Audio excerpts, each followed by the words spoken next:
আল্লাহ রাব্বুল আলামিন কোরআনের মধ্যে বলেছেন, লান তানালুল বিররা হাত্তা তুনফিকু মিম্মা তুহিব্বুন।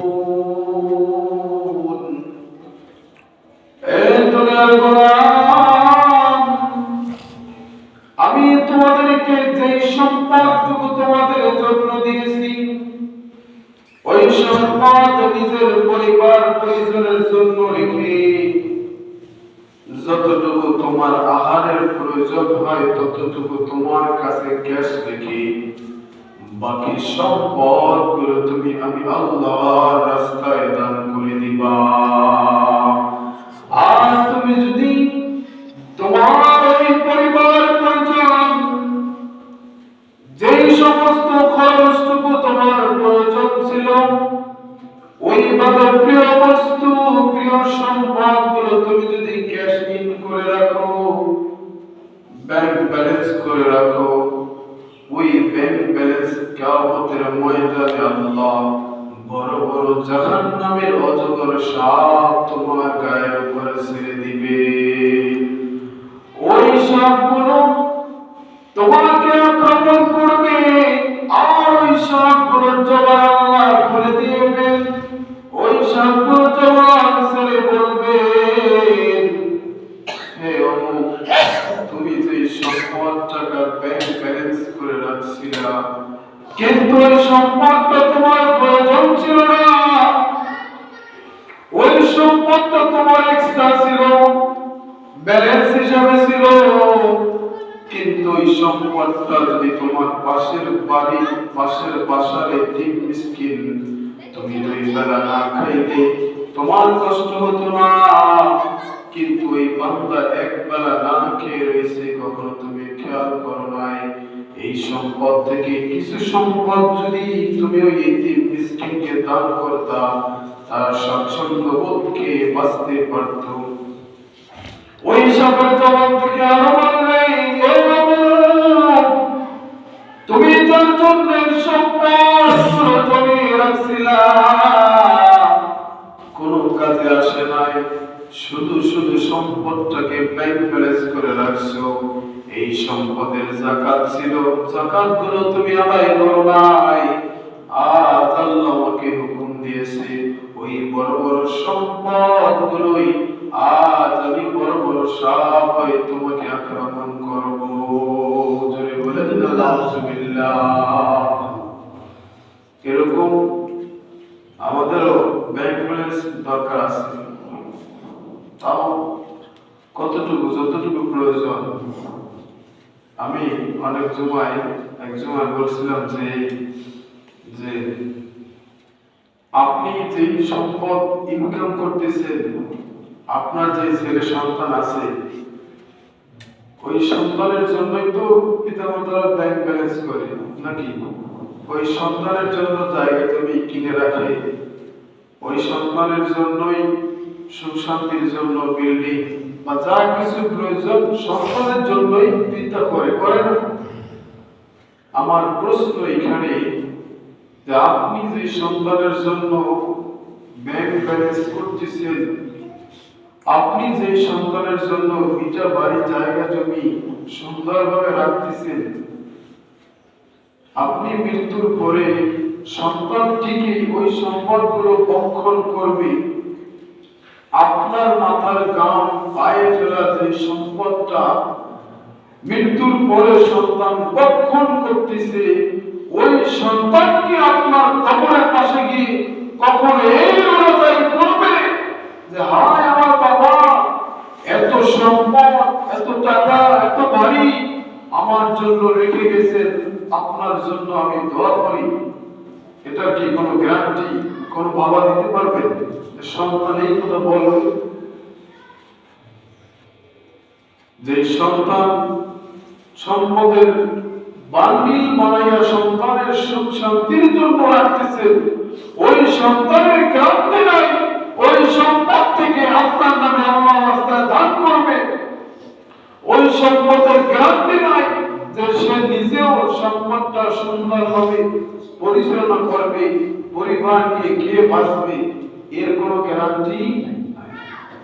অনেক ছেলে সন্তান তো আছে পিতা মাতা মরতে দেরি, কথাটা খুব হার্ডলি হয়, মৃত্যুবরণ করতে দেরি হয়, সন্তানেরা জায়গা জমি নিয়ে উল্পাট গ্যাঞ্জাম নিজেদের মধ্যে সৃষ্টি করতে দেরি করে না। আল্লাহ রাসূল সাল্লাল্লাহু আলাইহি ওয়াসাল্লাম বলেছেন, তোমরা যদি তোমার সম্পদ থেকে একটি খেজুর পর্যন্ত আল্লাহর রাস্তায় দান করো, জবান খুলে বলেন কয়টা খেজুরের কথা বলেছেন? একটা খেজুর যদি তুমি আল্লাহর রাস্তায় দান করো, ওই খেজুরটাকে রব্বে করিম, তার আগে এই কথা বলি, সন্তান যখন দুনিয়ার জমিনে আপনার আমার করে আসে, পিতা মাতা ওই সন্তানটাকে খুব লালন পালন করে বড় করে, তারপরে বিয়া শাদী বাড়ি গাড়ি ঠিক মতন পজিশন করে দেয়, তাই কিনা? আল্লাহ রাসূল ঠিক তদ্রুপ বুঝাইছেন আমাদেরকে, একটা খেজুর যদি আল্লাহর রাস্তায় দান করো তুমি, ওই খেজুরটা রব্বে করিম সন্তান যেভাবে পিতা মাতা যেমনি ভাবে সন্তানকে লালন পালন করে বড় করে, ওই একটা খেজুরকে আল্লাহ সুন্দরভাবে লালন পালন করে এমন বড় করে, যখন তোমার প্রয়োজন হবে তার থেকে দ্বিগুণ করে বাড়িয়ে দেবে। শুধু তাই নয়, উহুদ পাহাড়ের মতো তোমার একটা খেজুরের দানের বিনিময়ে আল্লাহ তোমাকে চাইলে একটা রেখে দিতে পারতেন, কিন্তু খালেস নিয়তের কারণে, সুন্দর রাসূলের সুন্নাত অনুযায়ী দান করার কারণে ওই একটা খেজুরকে আল্লাহ উহুদ পাহাড়ের মতো সওয়াব আল্লাহ তোমার আমলনামায় দান করে দিবে। মাত্র একটা খেজুর। এই হাদিস তো ওই যুগের, যে হুজুর আমাদের জামানায় তখন আর খেজুর পাওয়া যায় না, রমজান ছাড়া না, এমনি দোকানে পাওয়া যায়, আমাদের জন্য ক্রনিক।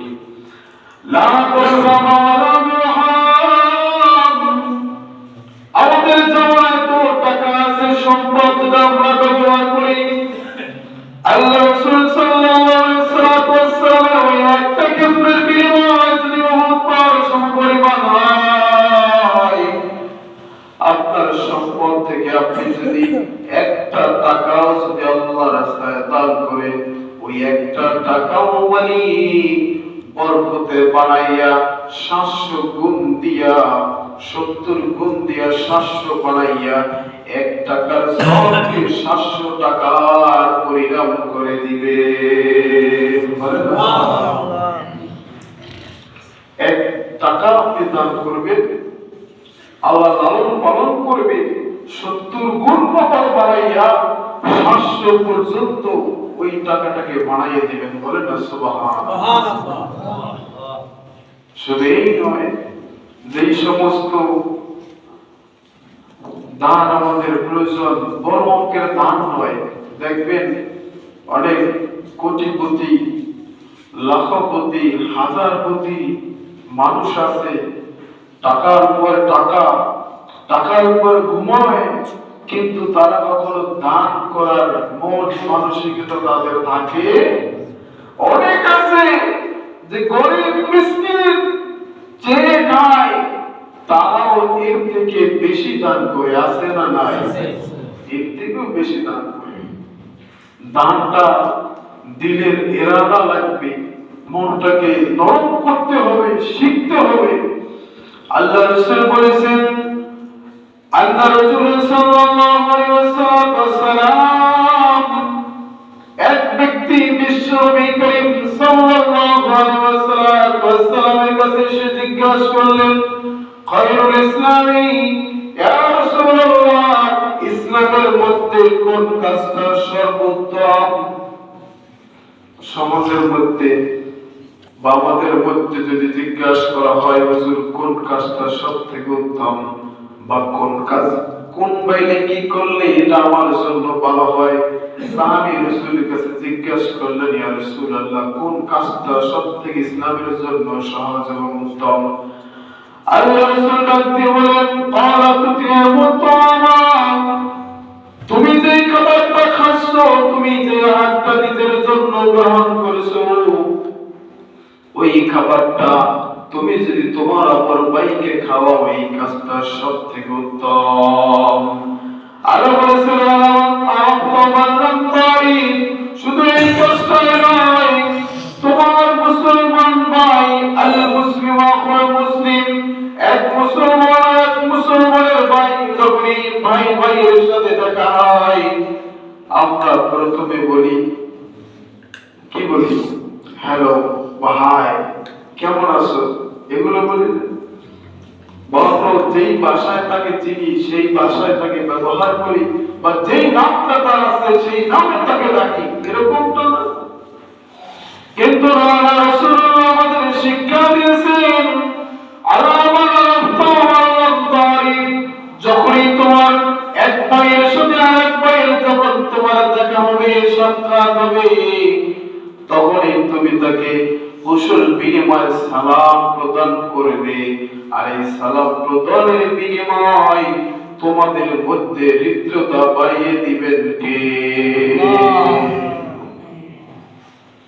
আমার রাসূল সাহাবী জিজ্ঞাসা করলেন, ইয়া রাসূলুল্লাহ, এরপর কোনটি? রাসূলুল্লাহ সাল্লাল্লাহু আলাইহি ওয়াসাল্লাম বলেন, as-সাদাকা। এই দুইটা কাজ করার পরে যখনই তোমার কাছে কোনো ভাই এসে হাত পাতবে কিছু চাওয়ার জন্য, তোমার সম্পদ যা আছে তার থেকে তুমি যতটুকু পারো ততটুকুই দান করবা। এই দানটা ইসলামের মধ্যে সর্বোত্তম সওয়াবের কাজ। তাহলে আমরা সচরাচর দোকানে বসলে 20-30 টাকার নিচে একজনের হয় না, আছে না? দৈনিক নিম্ন পর্যায়ে খরচ 20 থেকে 30 টাকা দৈনিক নিম্ন পর্যায়ে খরচ। আর কোন মুসাফির যদি হাত পাতে, তখন এভাবে পকেটে হাত ঢুকাইয়া লাড়াচাড়া করে যে নোটটা সব থেকে ছোট এটা বাইর করে দেয় নাকি, বা যেটা একটু চিরে চিরে লাগে ওইটা বাইর করে দিই। মসজিদের দান বাক্স খুললে দেখা যায় যে কত টাকা পুরানো ছিল, বা জামার চিপায় ছিল, পকেটের গোড়ায় ছিল, ওই টাকাটা মসজিদের পাশে। বলেন না নাউযুবিল্লাহ। কিন্তু আল্লাহ রাব্বুল আলামিন কোরআনে বলে দিয়েছিলেন, তানালুল বিররা হাত্তা, আমি তোমাকে যে সম্পদটা দিয়েছি, বলতে পারবেন এই সম্পদটা আপনার আমার বাবার কামাই নয়। সম্পদ দেওয়ার মালিক একমাত্র আল্লাহ, আর সম্পদ কিনে নেওয়ার মালিক হলেন আল্লাহ।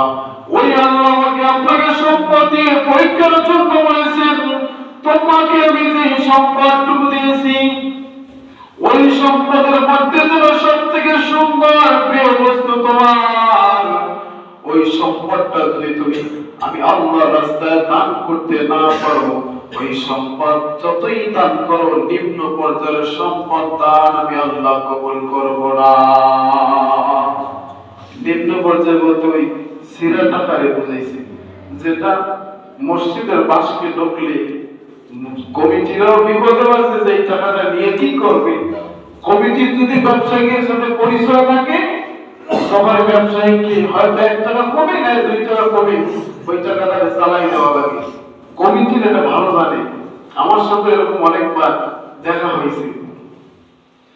এই কাজটা আমরা করি, কিন্তু আমরা শুনছি, জানিও, হযরত ইব্রাহিম আলাইহিস সালাতু ওয়াস সালামকে আল্লাহ স্বপ্নে দেখাই দিয়েছেন।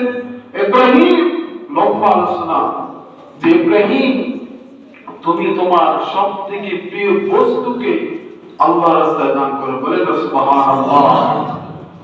এখন এটা যদি আপনাকে আমাকে বলা হয়তো প্রিয় বস্তু কি, খুঁজতে খুঁজতে হয়রান।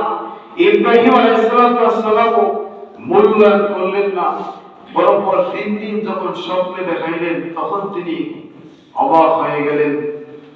কারণ তিনি জীবদ্দশায় 86 বছর বয়সে তার একটা সন্তান হয়েছিল, সন্তানের নাম হযরত ইসমাঈল আলাইহিস সালাতু ওয়াস সালাম, যে সন্তানকে আল্লাহর কাছে চেয়ে আনিয়েছিলেন, ক্বালা রাব্বি হাবলি মিনাস সালিহিন, আল্লাহ আপনি আমাকে একটা নেককার সন্তান দান করেন। বলেন না সুবহানাল্লাহ। যখন এই শব্দ দেখলেন ইব্রাহিম আলাইহিস সালাম অধিক মনে ঠান্ডা হয়ে গেলেন, কি করবে, যে আমার সবথেকে প্রিয় সম্পদ হলো ইসমাঈল, যাকে আমি আল্লাহর কাছে চেয়ে আনছি। আল্লাহ যদি আমাকে এই প্রিয় বস্তুকে দান করতে বলেছেন, হায় আমি কি করব। হযরত ইব্রাহিম আলাইহিস সালাম সঙ্গে সঙ্গে আল্লাহর হুকুম মানার জন্য তৈরি হয়ে গেলেন, প্রস্তুতি গ্রহণ করলেন। বিবির কাছে গিয়ে বললেন, হে প্রাণের বিবি, তোমার এই আদরের সন্তানকে সাজিয়ে গুছিয়ে দাও। বিবির কাছে যদি সত্যি কথা বলে যে আমি এই সন্তানকে দান করাবার জন্য যাচ্ছি, কুরবান করার জন্য যাচ্ছি, ওই বিবি কখনো সন্তানকে হাত থেকে ছাড়বে না। বিবির কাছে এই কথা না বলে বিবিকে বললেন, সাজিয়ে গুছিয়ে দাও, আমার এক বন্ধুর বাড়ি আমি সন্তানকে নিয়ে যাব। বিবিও খুব সুন্দর করে আদর করে মায়া করে সন্তানকে সাজিয়ে গুছিয়ে বাবার হাতে দিলেন। বাবা ইব্রাহিম আলাইহিস সালাম হাঁটতে হাঁটতে জঙ্গল পেরিয়ে যখন হাঁটতে হাঁটতে অনেক দূর পর্যন্ত চলে গেলেন, পথে মধ্যে ইসমাঈল আলাইহিস সালামকে ডাকতে বলেন, এ বাবা, আমি তোমার মায়ের কাছে বলে আনছিলাম তোমাকে নিয়ে আমি আমার বন্ধুর বাড়ি বেড়াইতে যাব। সুন্দর করে তোমার মা তোমাকে সাজিয়ে দিয়েছে। আমি তোমার কাছে বলতে চাই বাবা, আমি বেড়াতে যাওয়ার জন্য তোমাকে নিয়ে আসি নাই। আল্লাহ আমার উপর ফরমান দিয়েছেন, আমার সবথেকে প্রিয় বস্তুকে আল্লাহর রাস্তায় কুরবান দিতে হবে। এই প্রাণে বাবা পরিজন ছেলে, আমি একদিন নয়, 2 দিন নয়, 3 দিন পর্যন্ত সমস্ত জায়গায় খোঁজ করে দেখলাম, কোথাও আমার প্রিয় বস্তু তুমি ছাড়া নাই। আমিও সিদ্ধান্ত নিয়ে গেলাম, যেখানে আল্লাহর হুকুম সেখানেই আমাকে আদেশ মেনে চলতে হবে। ছেলে ডাক দিয়ে বললেন, বাবা, আপনাকে যে আল্লাহ হুকুম দিয়েছে আপনি ওই আল্লাহর হুকুমের উপর রাজি থাকেন, আমি ইসমাঈলকে ধৈর্যশীলদের কাতারে আপনি জান্নাতে পাবেন। জোরে বলেন না সুবহানাল্লাহ। এরপরে কুরবানির ঘটনাগুলো তো আপনারা জানেনই। বোঝানোর জন্য বললাম যে প্রিয় বস্তু সন্তানকে নবী পয়গম্বর আল্লাহর রাস্তায় দান করতে দ্বিধাবোধ করে নাই। আর আপনার কাছে এই ধর্মাত্ম আসলে আপনি তো পালাইয়া যাবেন সন্তান নিয়ে। আপনার কাছে এর থেকে বড় ফরমান আসলে আপনাকে আর খুঁজে পাওয়া যাবে না। কিন্তু আমাদের উচিত সর্বদাই আপনি যতটুকু পারেন, যে সময় পারেন, ততটুকুই সব থেকে শ্রেষ্ঠ সুন্দর জিনিসটা আল্লাহর রাস্তায় দান করবেন। আর আপনি এটা যতক্ষণ পর্যন্ত দান করবেন না, ততক্ষণ পর্যন্ত একজন ফেরেশতা বলতে থাকবে যে আল্লাহুম্মা ইতিআলমান, যে সুন্দর সর্বসুন্দর দান না করছে আল্লাহ, তাকে তুমি তার সম্পদগুলো বিনষ্ট করে দাও, ধ্বংস করে দাও। জোরে বলেন না নাউজুবিল্লাহ। আর যে ব্যক্তি সুন্দর দান করছেন, সর্বোৎকৃষ্ট নিয়ামত স্বরূপ সাচ্ছিদ্য দান করছেন, এক ফেরেশতা সকাল থেকে সন্ধ্যা পর্যন্ত আপনার জন্য দোয়া করবে আর বলতে থাকবে, আল্লাহ এই দানের উসিলায় আপনি তাকে বারাকা দান করুন। বলেন না সুবহানাল্লাহ। এর জন্য আমাদের কি সর্ব অবস্থায় দান করা উচিত? জোরে বলেন উচিত আছে কিনা? যে যা পারেন সর্ব অবস্থায় দান সদকা করবেন। হঠাৎ বাড়ি থেকে দূরে কোথাও রওনা হচ্ছেন, বরিশাল, ঢাকা, সরকারি, কিছু দান সদকা করে যাবেন। কারণ রাস্তাঘাট রুটে কখন কার কি হয়ে যায়, নসিব কার কখন খারাপ কেউই জানে না। কিন্তু আপনি কিছু দান করে বের হয়েছেন, দেখা যায় শুরুতেই বললাম সামনের গাড়ি অ্যাক্সিডেন্ট করছে, পিছনে আপনি ছিলেন, বা পিছনের গাড়ি অ্যাক্সিডেন্ট করছে, সামনে আপনি ছিলেন। ওই দানের কারণে আপনার থেকে এই দুর্বৃত্তটা, বিপদটা, মুসিবতটা আল্লাহ কাটাইয়া দিয়েছেন। বলেন না সুবহানাল্লাহ। আল্লাহ রাব্বুল আলামিন আমাদেরকে সর্ব অবস্থায় সুন্দর ভাবে দান করার তৌফিক দান করেন। বলেন আমিন। ওয়া আলহামদুলিল্লাহি রাব্বিল আলামিন। আসসালামু আলাইকুম ওয়া রাহমাতুল্লাহ।